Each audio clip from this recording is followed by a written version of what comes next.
कब्रिस्तान में, उनको निकाल करके निकाला गया, किसी के सर काटे गए, किसी का घर काटा गया, ये घटना घटी। ये तो अच्छी बात है कि समाज ने मिल करके इमीडिएटली कोई और घटना न घटे उसको कर लिया। तो ये उम्मीद की जाती है, हम सब लोग वहां गए थे कि उसकी घेराबंदी हो जाए। तो जो पहला जवाब है, ये स्थिति साफ, पहले तो ये घटना घटी और एफआईआर में उसका जिक्र है, तो जवाब में भी उसका जिक्र होना चाहिए।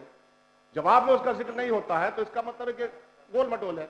तो इसकी घेराबंदी इसलिए कि आप हमेशा कहते हैं सर, आपको बोलेंगे तो आप डांट दीजिएगा, सेंसिटिविटी के आधार पे, पूरक सेंसिटिविटी के आधार पर, और कितनी सेंसिटिव होगी कि 3 वहां से लाश निकाल करके काट डाला गया और अभी तक उसकी घेराबंदी की कोई शुरुआत नहीं, इसलिए कि वो लिस्ट में नहीं है।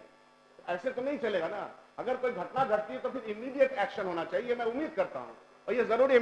मुझे लगता है कि पूरा सदन उम्मीद करता है। आप यहाँ बैठे कटिहार जिला की घटना हमारे शकील साहब प्रश्न पूछ लीजिए ना। प्रश्न मैंने कहा कि कब तक तो बैठ जाइए। माननीय मंत्री गृह विभाग महोदय, उत्तर में स्पष्ट है कि अज्ञात व्यक्ति के द्वारा ये घटना की गई, तो उसको एफआईआर लॉज है 260/23 दिनांक 24/11/23 को एफआईआर दर्ज है अज्ञात व्यक्ति के विरुद्ध।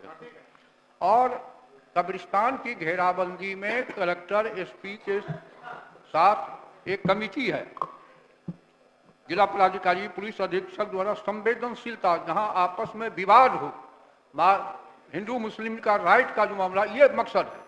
100% घेराबंदी बारी बारी से, लेकिन प्राथमिकता उसी को मिलती है जहां विवाद की बात। यहाँ तो चोरी का मामला है, लोगों ने गलत अज्ञात व्यक्तियों ने खोदने का काम किया, एफआईआर लॉज है, जांच चल रही है। देखिए, इससे बड़ी सेंसिटिविटी क्या हो सकती है? इससे बड़ा नहीं हो सकता है कुछ भी। और आपके एसपी और डीएम, हमारे एसपी और डीएम इसको सेंसिटिव नहीं मानते हैं क्या? वहां पे कोई घटना घट जाती, मजमा जमा था, कोई किसी के ऊपर आरोप लगा देता तो क्या होता? जो हमारी कमर हारमोनी वो बिगड़ जाती। तो ऐसा नहीं कहा। एक मिनट का सा जवाब देकर कोई फायदा नहीं।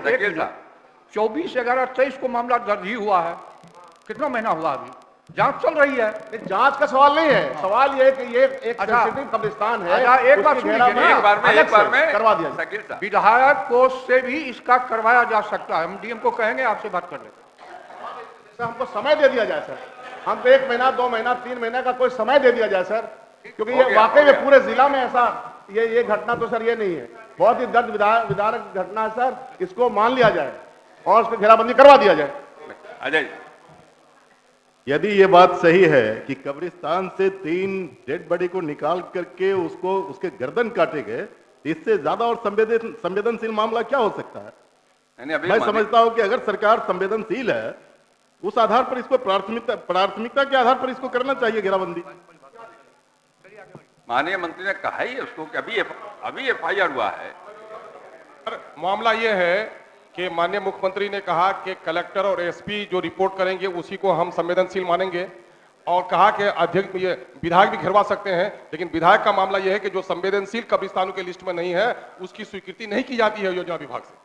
विभाग नहीं कर सकते आप, इसलिए उसको शामिल करा दिया सर। आप पहले उसका जवाब भी समझिए ना। मामला 23/11 का है, 23/11 का है, सरकार ने बताया आपको, और यह भी कहा कि साहब इसकी जांच हो रही है। तो स्वाभाविक है कि अगर ये घटना सच है तो संवेदनशील तो हो ही जाएगा ना। शकील साहब बैठिए। अरे भाई सुनिए भी।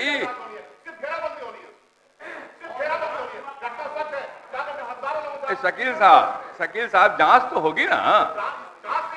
तो बिल्कुल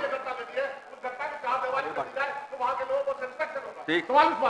माननीय मंत्री जी इसको दिखवा लीजिए जरा, आगे बढ़िए। श्री कृष्णनंदन पासवान जी, कहां हल्के से लिया? न सरकार हल्के से ले रही, न हम हल्के से ले रहे हैं। माइनॉरिटी और मेजॉरिटी का सवाल नहीं, किसी के साथ कोई गड़बड़ी होती है तो उसके बारे में जांच होनी चाहिए।